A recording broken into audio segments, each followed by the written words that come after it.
आगाज़ यहीं से करूँगी। सारे जहाँ से अच्छा हिंदोस्तां हमारा, हम बुलबुलें हैं इसकी ये गुलसिता हमारा। ये तो होना ही था और जीत हमारी ही होनी थी। आपने जिस तरह देखा कि पहलगाम से लेके ऑपरेशन सिंदूर तक जिस तरह के हम लोगों ने, हमारे भारत ने, हमारी भारत की सेना ने पाकिस्तान के ऊपर एक तरह से ये चढ़ाई करी, उसका गुरूर तोड़ा, वो वाकई काबिल तारीफ था। और पाकिस्तान बिलबिलाया और वो दुनिया के पास गया और उसने अमेरिका से मदद मांगी और कहा कि हमारा जो है ये युद्ध रुकवा दो क्योंकि हमारा बड़ा नुकसान हो रहा है। तो ये बहुत बड़ी कामयाबी भी, लेकिन नुकसान हमारा हुआ कि हम उन जो हमारी बहनें बेवा हुई, जिनका सिंदूर चला गया, पहलगाम में जो एक आतंकवादी हमला हुआ, पाकिस्तान ने खुलकर कहा कि हाँ ये हमले की जिम्मेदारी ली, क्योंकि लश्कर तैयबा पाकिस्तान ही की जमात है और हेडक्वार्टर पाकिस्तान में है। और पाकिस्तान के जो नेवी ऑफिसर हैं उन्होंने खुद एक दिन पहले पहलगाम से हमले से पहले कहा था कि कश्मीर हमारी शहरग है। तो हम हिंदुस्तानी ये कहते हैं कि दूध मांगोगे तो खीर देंगे, कश्मीर मांगोगे तो चीर देंगे। इस तरह तुम्हें कश्मीर नहीं देंगे, तुम जो ये आतंकवादी गतिविधि कर रहे हो और बाज नहीं आ रहे। और जिस तरह भारत की बेटियों ने दिखाया कि भारत की छोरियां भी किसी से कम नहीं है।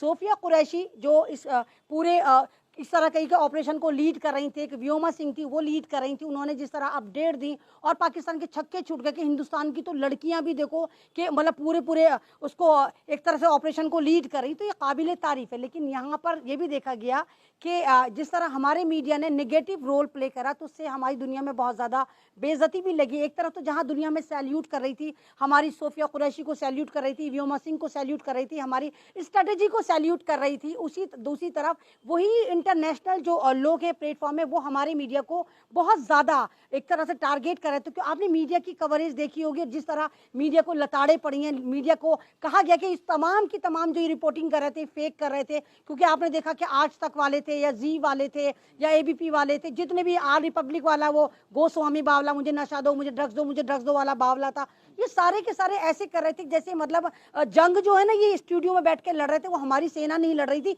ये मोबाइल के थ्रू और सैटेलाइट के थ्रू ये जंग कर रहे थे। मतलब बेगैरती का लेवल वो था कि दुनिया के इतिहास में पहली वो जंगें थी जो बाकायदा स्टूडियो में लड़ी जा रही थी, बाकायदा सायरन बज रहे थे, बाकायदा दिखा रहे थे यहाँ मार दिया, वहां मार दिया, वहां मार दिया। तो इसमें भारत सरकार खुद आ गया, इन्होंने ट्वीट करा कि मीडिया अपने लिमिट में रहे। जिन आकाओं को खुश करने के लिए इनकी लंबी लंबी जबान, बेगैरतों की टोली, नोएडा की टोली जो अपने आकाओं के जूते चाट रही थी, इनके आकाओं ने कहा कि बस नक्को नक्को इतना मत पेलो जितना हजम ना हो। तो इनके आकाओं ने इनको मना करा कि सायरन मत बजाओ, हमारी जो फौज है उसका मनोबल मत तोड़ो। तो ये सारा जो है ना, हिंदुस्तान माशाल्लाह वैसे तो कामयाब रहा। और आपने देखा कि एक ऐसा ये हमला था कि जिसमें पूरा भारत एक ही प्लेटफॉर्म पर आकर खड़ा हो गया। आपने देखा कि पहले हिंदुस्तान में इतने प्रोटेस्ट नहीं हुआ, हिंदुस्तान के सोशल मीडिया पर इतना प्रचार भी नहीं हुआ। आपने देखा कि तमाम अपोजिशन जो था वो सेंट्रल गवर्नमेंट के साथ, सत्ता के साथ आ गया और कहा कि मोदी जी आप पाकिस्तान से इंतकाम लो, हमारी बहनों का इंतकाम लो, हम आपके साथ हैं। तो ये पहला एक ऐसा ऑपरेशन था या पहला एक ऐसा आतंकवादी हमला था कि पूरा हिंदुस्तान का बच्चा बच्चा एक ही प्लेटफॉर्म पर था। लेकिन मैम जिस तरह भारतीय मुसलमान हैं, आप इसको कैसे देख रही है? युद्ध विराम हुआ है, दोनों देशों ने इसकी पहल की, अमेरिका सामने आया, इसको कैसे देख रहे हैं? नहीं देखिए, हमारे पे तो हम तो कैपेबल थे कि हम लड़ सकते थे, महीनों महीनों तक लड़ सकते थे, ठीक है। लेकिन क्योंकि पाकिस्तान बिलबिला रहा था, वो परेशान था, वो रो रहे थे, उनके जो आर्मी जनरल हैं वो रो रहे थे, तो उनकी वजह से अमेरिका बीच में आया। अमेरिका के ट्रंप ने कहा कि युद्ध विराम कर दो, अमेरिका ने दोनों को मिलाकर बातचीत करी। क्योंकि आपको पता है कि हिंदुस्तान दुनिया के 20 इकोनॉमिक्स तय करने वाले मुल्कों में, अभी आपने देखा ना G20 का समिट भारत में हो, तो G20 में पाकिस्तान, नेपाल, बांग्लादेश ये नहीं है, भारत का नाम था। तो भारत तो एक आप ये कहिए कि एक बहुत बड़ी सुपर पावर है और भारत तो खैर कैपेबल था इस युद्ध के। लेकिन मैंने फिर भी तमाम लोगों के चैनल पे कहा कि युद्ध जो होता है किसी भी चीज का समाधान नहीं होता है।